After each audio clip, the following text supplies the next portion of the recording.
off. I'm going to show you how to test your PTO clutch if it's going bad. It bent. You want to purchase a grade 4. The hook has to be a pin. Has to go in there because that locks it in place. You know it's going to spin around and rip your wire. Okay guys, I'm going to show you how to remove this clutch here. This is called PTO Clutch. If you have a bad riding lawnmower and this is bad wiggles, that means your clutch is pretty much out. So what you do is you got to take the compartment off here. This compartment has 4 screws. These, I took them off here, and then it was like this. It was attached like this. You take the screw off, pop that off, and this size is 1 inch and a quarter. So you're gonna hold one up there. Somebody's gonna hold that, and then you're gonna be at the bottom, or whoever else, and use a 5/8. And there's a nut down here. You can see right there. You see that nut?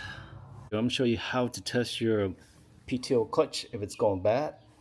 First thing you gotta do is turn on your multimeter to ohms, and then take your probes, stick it into your connectors, and if your reading your ohms is below 3, your PTO clutch is good. If it's reading above 3, recommend switching it out. As you can see here, this connector's actually going down to the bottom here, guys, to that old clutch. So it's telling me I need to switch out my clutch. Okay guys, so I got it off here. As you can see, the PTO clutch driver, and look at this screw. You can see the screw is bent. So basically how this attached to the shaft is the screw goes in like this, and it was so bent. See how it's sticking out? That it came apart. So I gotta go find a screw, and you can buy these on Amazon for like 150 bucks. Just look up your model number. Usually the model number is back on the seat here, guys. That's it. So here I went out and got a 7/16 20x4 here, and this is it right here. You can see it's almost identical, but I got the specs from going onto Husqvarna website. I look up the part number, and that's how I got that. Purchasing a new PTO clutch, and I got the part number, of course, from Husqvarna website here, and I was able to find it and locate it on Amazon. I paid about 130 bucks for it. It's identical. You see here the part number and the wire here, because the old one, the wire, of course, got chopped. It looked like the clutch froze up. And you saw the old bolts on it that, let me show you here, the old bolts.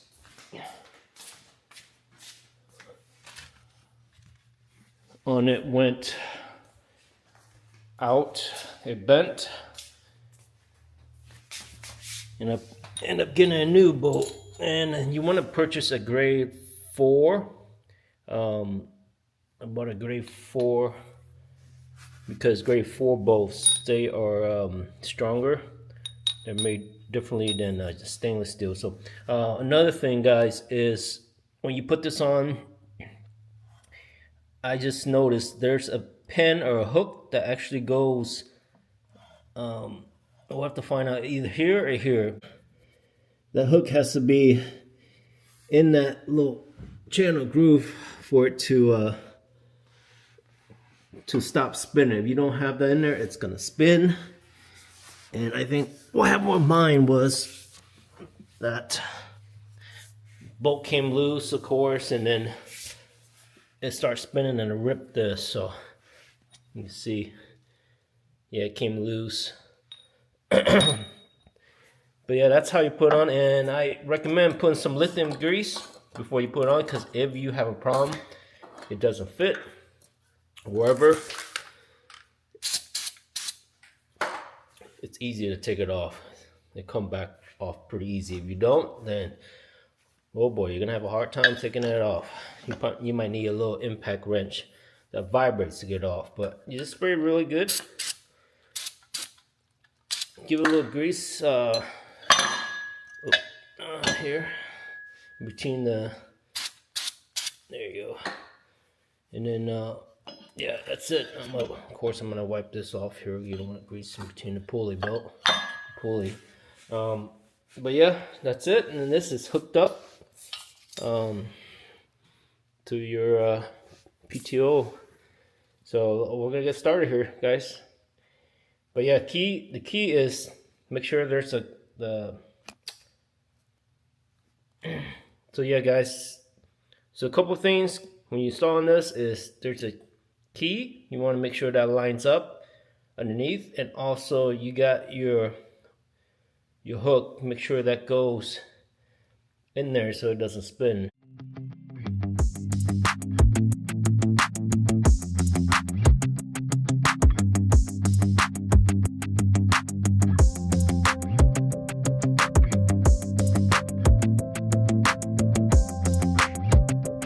So here, guys, I'm going to show you how I put it on. See that? And make sure your pin goes into that channel. That's the key, guys. That pin has to go in there, because that locks it in place. If you don't, it's going to spin around and rip your wire, because this is supposed to stay still and this is supposed to spin. And you want to have a clearance of about 1/4 inch. This is an 1/8, so I'm going to use a crow ball here to bend it down a little bit. I just hijack up the tractor here and put some 2x4 in the back, and then I just crowbar it, guys, here, and bend it down here.